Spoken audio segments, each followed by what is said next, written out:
दौड़ा दौड़ा करके मारा जा रहा है, काटा जा रहा है, कई लोगों की जान जा चुकी है। हमारे पीछे देखिए कि तमिल से बिहारी बच्चे जो मजदूरी करते थे जान बचाकर जैसे तैसे यहाँ पे पटना जंक्शन पहुंचे। पटना जंक्शन पे इस वक्त मौजूद है। क्या मुसीबत आ गई आप लोगों को? वहाँ पे यही है कि वहाँ पे हिंदी वाला जो भी है उसको मारा जा रहा है, काटा जा रहा है। वहाँ पे कोई पुलिस प्रशासन कुछ भी नहीं कर रही है। आप लोग तमिल में कहाँ थे? तमिल में हम सेलम में थे, वहाँ पे काम कर रहे थे। जैसे कि ये कांड हुआ त्रिपुर में कांड हुआ, जब त्रिपुर में कांड हुआ जैसे जैसे धीरे धीरे आगे बढ़ते गया, सब तरफ फैलते गया, जहाँ मन कर रहा है वहाँ हिंदी बोल रहा है उसको मार रहा है। सिर्फ हिंदी बोलने पर मार रहे हैं? हिंदी बोलने पर मार रहा है। अब तो ये बता आधार कार्ड देखकर मार रहा है।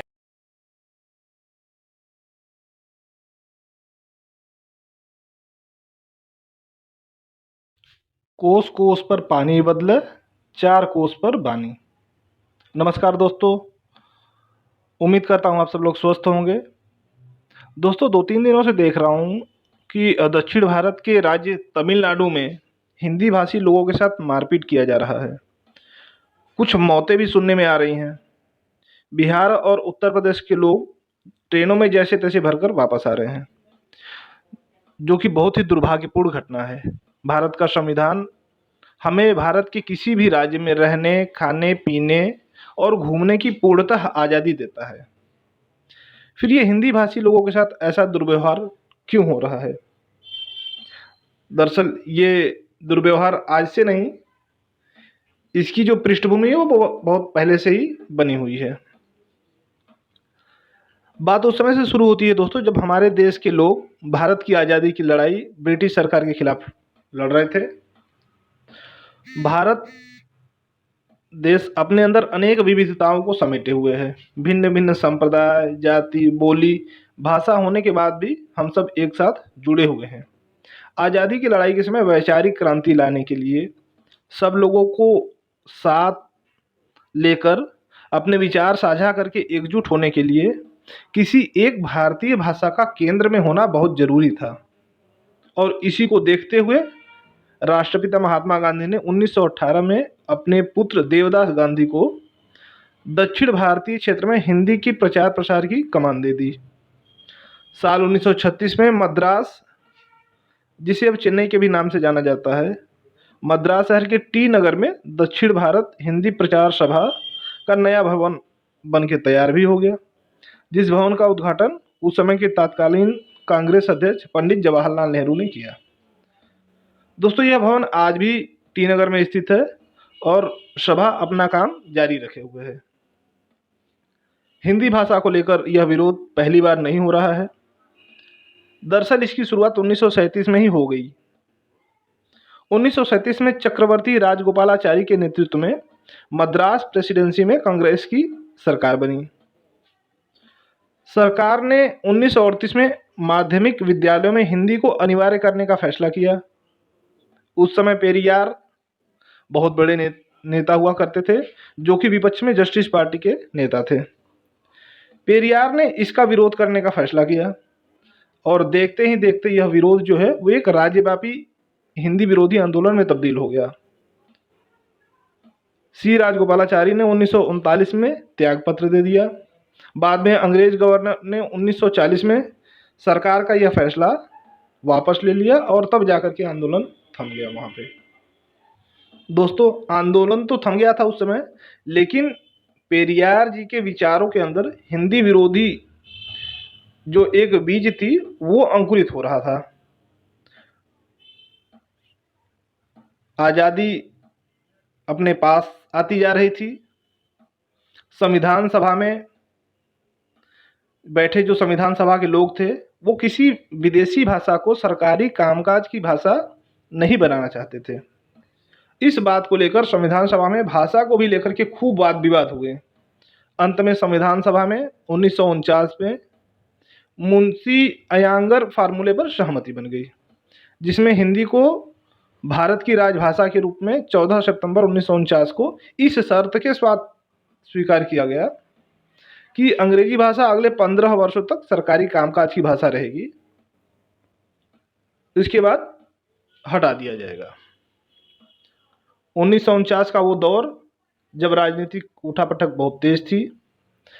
उस समय की राजनीतिक पृष्ठभूमि को भी दोस्तों हमें समझना चाहिए।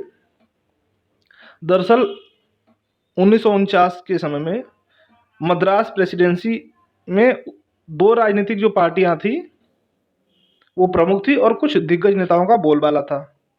एक जो राजनीतिक पार्टी थी वो कांग्रेस थी, जिसके राजनेता राजगोपालाचारी थे, और दूसरी जो पार्टी थी जस्टिस पार्टी, जिसके पहला नाम था, बाद में वो द्रविड़ कशगम के नाम से पार्टी बनी। उसके दिग्गज नेता थे पेरियार जी, अन्ना दुरै और एम करुणानिधि। दोस्तों 1949 में द्रविड़ कशगम पार्टी के अंदर से बगावत हुई और अन्ना दुरै और एम करुणानिधि निकल के उन्होंने अपनी एक नई पार्टी बनाई, द्रविड़ मुनेत्र कशगम, जिसको हम डीएमके के भी नाम से जानते हैं। पार्टी नहीं थी दोस्तों, लेकिन हिंदी को लेकर के उसका रुख जो था वही पुराना ही था। जन भावनाओं को उभारने का काम बखूबी हो रहा था। परिणाम भी उसी हिसाब से बहुत भयावह ही होने वाला था। अब 1949 में जो संविधान सभा में यह सहमति बनी थी कि अंग्रेजी जो भाषा है उसका 15 वर्ष के लिए सरकारी कामकाज की भाषा में प्रयोग किया जाएगा, अब वह समय भी पूरा होने वाला था। संसद में 1963 में राजभाषा विधेयक पेश किया गया।